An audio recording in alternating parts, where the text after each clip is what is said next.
Hello बच्चों, आज हम पढ़ेंगे 2.3 सेकंड चैप्टर का जो है लीनियर इक्वेशंस। तो लीनियर इक्वेशंस का तो आपको पता ही होगा कि लीनियर इक्वेशंस कैसी होती हैं। तो ये इसकी स्टैंडर्ड फॉर्म है।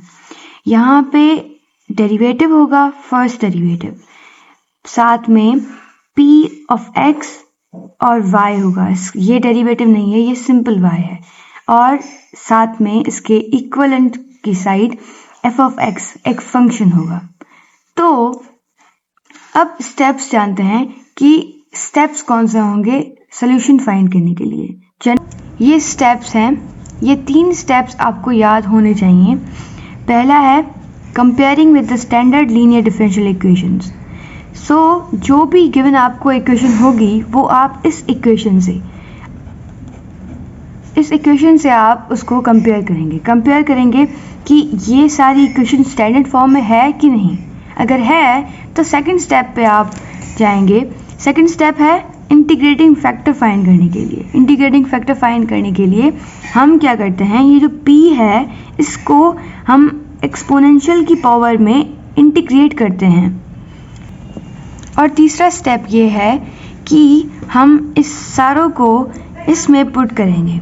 चलिए जानते हैं कि कैसे करेंगे।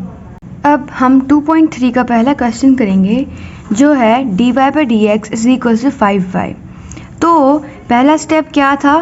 पहला स्टेप था कंपेयर करना। कंपेयर किसके साथ? कौन सी इक्वेशन थी? dy/dx plus p of y = q। अब देखेंगे ये कंपेयर हो रही है कि नहीं हो रही। नहीं हो रही, क्योंकि ये p ऑफ y जो है यहाँ पे इक्विवेलेंट साइड पे है। हम इसको स्टैंडर्ड लीनियर डिफरेंशियल इक्वेशंस के बराबर करेंगे। कैसे? हम लिखेंगे dy/dx = 5y। तो इसको ऐसे यहाँ पे लाएंगे, डायरेक्ट भी कर सकते थे, = 0।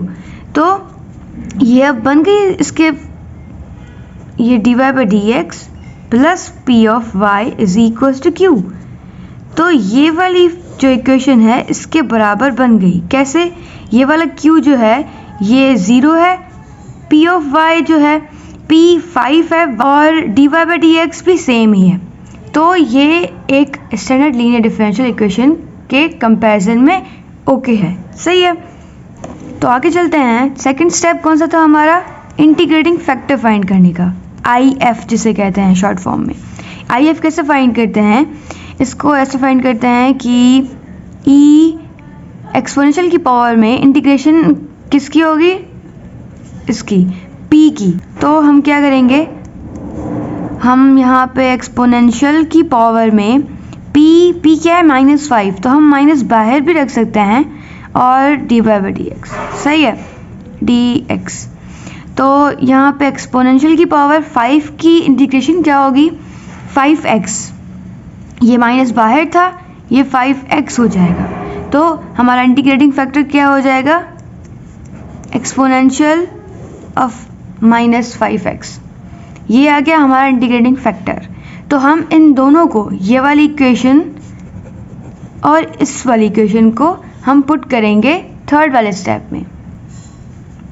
अब तीसरा स्टेप कौन सा था हमारा? जनरल सॉल्यूशन का। यहाँ पे ये वाला स्टेप जो है ये पीछे मैंने लिखा था, ये वाला हमें अप्लाई करना है। तीनों के तीनों स्टेप्स हमें याद होने चाहिए। हमारे पिछले वाले में जो हम फाइंड कर रहे थे वो IF कौन सा निकला था? e⁻⁵x और q 0 था। तो ये दोनों हमें पुट करने हैं इस वाली इक्वेशन में। पुट करेंगे हम, ये पुट किया हमने y into e⁻⁵x = integration of 0, क्योंकि 0 q है, और into e⁻⁵x dx plus c।